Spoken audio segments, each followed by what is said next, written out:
राजकुमार को चलते चलते सुबह से दोपहर हो जाती है।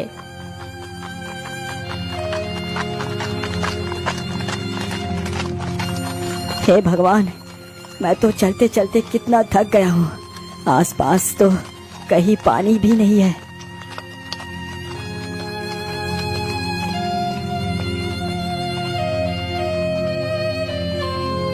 अरे उधर तो एक झरना बह रहा है। चलो जल्दी से इसी झरने में थोड़ा सा पानी पी ले।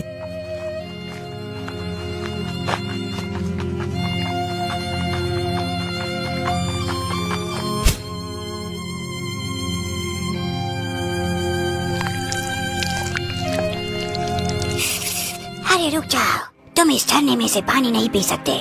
लेकिन क्यों? मैं झरने से पानी क्यों नहीं पी सकता? तुम पानी तो पी सकते हो, लेकिन उससे पहले तुम्हें मेरी एक शर्त माननी पड़ेगी। बोलिए, तुम्हारी क्या शर्त है? मेरी शर्त बस इतनी सी है कि तुम्हें मुझे स्पर्श करना है, फिर पानी पीना है। यदि मेरे छूने से तुम्हें कोई भी लाभ होता है तो मैं तुम्हें जरूर स्पर्श करूंगा। इतना कहकर राजकुमार सर्प को स्पर्श करता है। राजकुमार जैसे ही उस सर्प को छूता है तो वह सर्प एक इंसानी रूप में आ जाता है। अरे ये क्या, तुम तो सर्प से सीधे एक इंसानी शरीर में आ गए। लेकिन ये सब कैसे हुआ? मित्र, मेरा ये इंसानी रूप तुम्हारी ही वजह से हुआ है। मैं परीलोक से संबंध रखता हूँ। मुझे परीलोक में शाप मिला था कि मैं एक सर्प हो जाऊंगा, और जिस दिन पृथ्वी लोक से भटकता हुआ कोई नेक दिल इंसान यहाँ पर आएगा तो उसी के स्पर्श मात्र से मैं स्वस्थ हो जाऊंगा। मित्र, ना जाने मैं कितने वर्षों से इसी सर्प रूप में भटक रहा था, और आज तुमने मुझे फिर से एक इंसानी रूप दिया है। इसीलिए मैं तुम्हारा ये एहसान कभी नहीं चुका सकता। लेकिन मित्र, तुम जा कहाँ रहे हो? मित्र, मेरा नाम सिद्धार्थ है। मैं मंगलपुर राज्य का राजकुमार हूँ। फिर राजकुमार अपनी सारी कहानी उस युवक को बताता है। मुझे किसी भी कीमत पर वो हीरा चाहिए। राजकुमार जी, आप बिल्कुल भी चिंता न करिए, मैं आपको परीलोक ले चलूंगा। इतना कहकर वह युवक एक जादुई उड़न खटोला मंगवाता है। आइए मित्र, हमारे इस उड़न खटोले पर बैठ जाइए। मैं अभी आपको परीलोक ले चलता हूँ। राजकुमार जल्दी से उस उड़न खटोले पर बैठ जाता है। ऐ मेरे जादुई उड़न खटोले, तू हमें परीलोक ले चल। इतना कहते ही वह उड़न खटोला वहाँ से उड़ चलता है।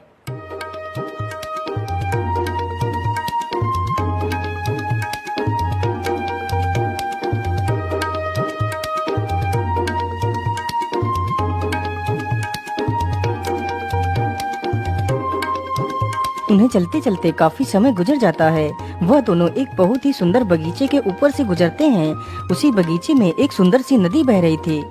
मित्र, मुझे तो बहुत जोर की प्यास लगी है। चलो इसी नदी पर थोड़ा सा पानी पी लेते हैं। हाँ हाँ, क्यों नहीं, चलो चलते हैं। इतना कहकर दोनों उसी बगीचे में उतर पड़ते हैं और जल्दी से वह दोनों नदी में पानी पीते हैं। अरे पानी पीकर तो शरीर की सारी चेतना दूर हो जाती है। हाँ मित्र, तुम एकदम ठीक कहते हो। लेकिन ये बगीचा तो कितना सुंदर है। जिस बगीचे में वह दोनों उतरे थे वह बगीचा एक राक्षस का था।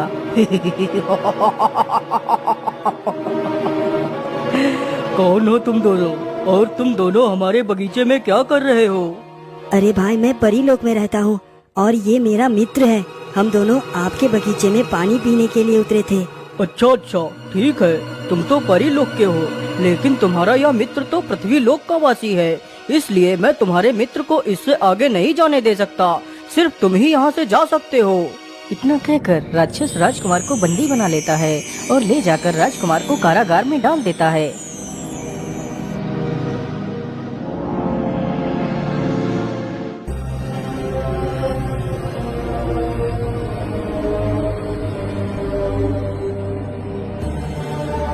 हे भगवान, अब मैं क्या करूँ?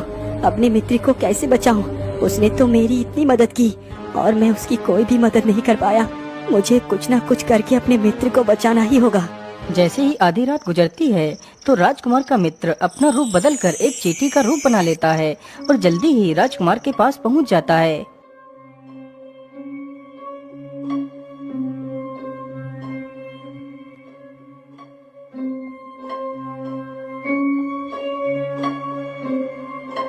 मित्र, मैं तुम्हें लेने आया हूँ। राजकुमार जैसे ही अपने मित्र की आवाज सुनता है वह इधर उधर चौंकने लगता है। अरे मित्र, नीचे देखो नीचे, मैं एक चींटी के वेश में हूँ। अरे मैं तुम्हें भी एक चींटी बना देता हूँ। फिर हम दोनों यहाँ से भाग जाएंगे। इतना कहकर वह चींटी राजकुमार को भी एक चींटी बना देता है। फिर वह दोनों मित्र वहाँ से भाग जाते हैं।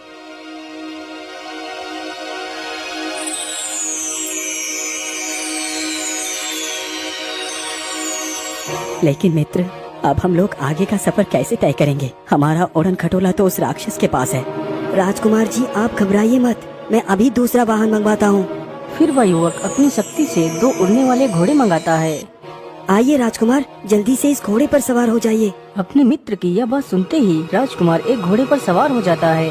फिर वह दोनों मित्र वहाँ से निकल पड़ते हैं। वह दोनों रात भर सफर करते हैं और सुबह होते ही वह दोनों परी लोग पहुँच जाते हैं।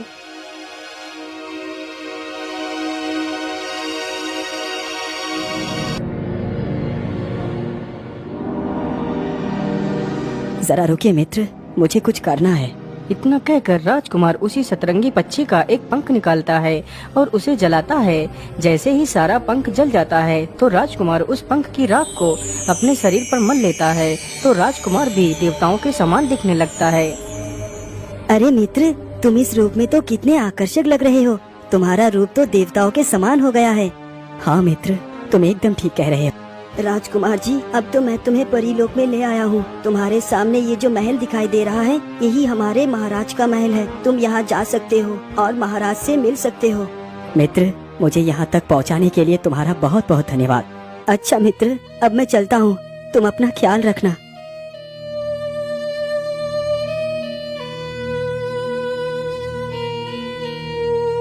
फिर राजकुमार जल्दी से उस महल की तरफ चल देता है।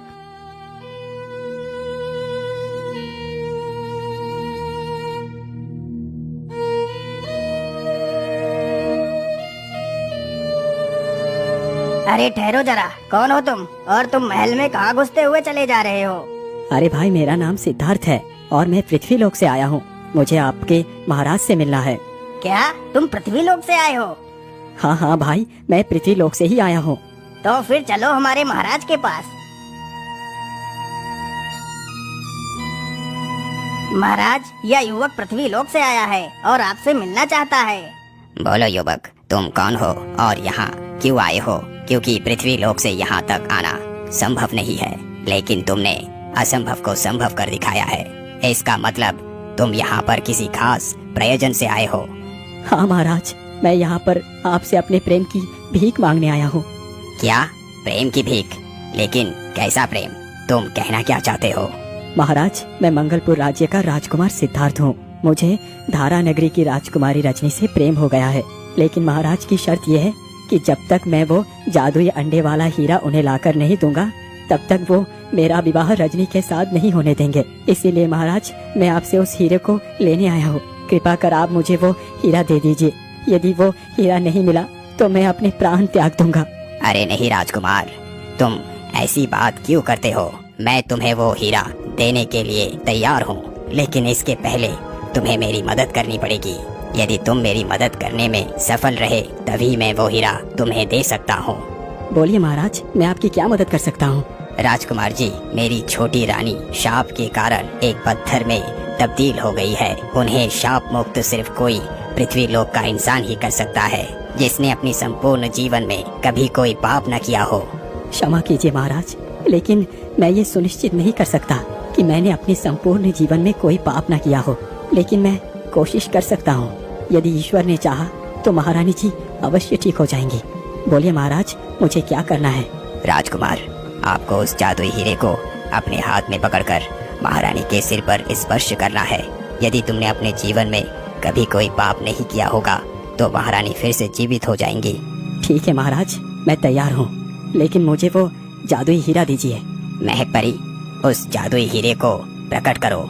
राजा की आज्ञा होते ही महक परी जादुई हीरे को प्रकट कर देती है।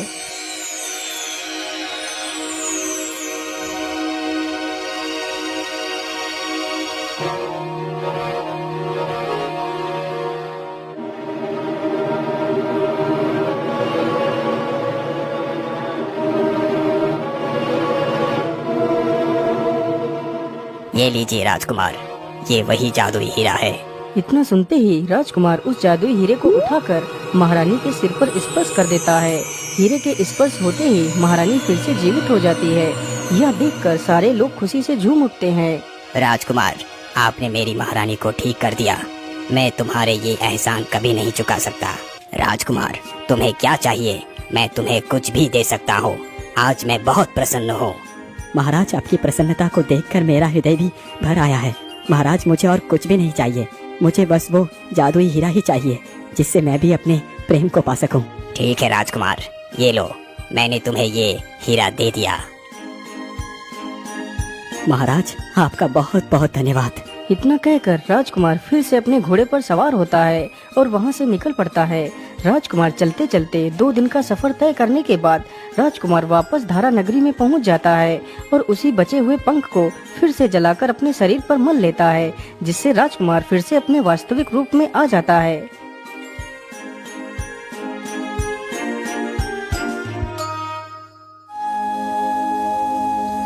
आइए आइए राजकुमार, आपका स्वागत है हमारे महल में। बोलिए राजकुमार, क्या आप उस जादुई हीरे को ले आए हैं? हाँ महाराज, आप विवाह की तैयारी करें, मैं उस जादुई हीरे को ले आया हूँ। तो फिर दिखाइए राजकुमार, वो जादुई हीरा कहाँ है? महाराज, वो जादुई हीरा ये है। राजकुमार के हाथ में वह जादुई हीरा देखकर राजा की खुशी का कोई ठिकाना ही नहीं रहता। वाह राजकुमार वाह, तुम तो कितने वीर और बुद्धिमान निकले। ये हीरा परीलोक से लाना सबकी बस की बात नहीं थी। राजकुमार, तुम ही मेरी पुत्री के लायक हो, इसीलिए मैं तुम्हारे साथ ही अपनी पुत्री का विवाह करता हूँ। इस प्रकार राजा ने अपनी पुत्री का विवाह राजकुमार सिद्धार्थ के साथ कर दिया।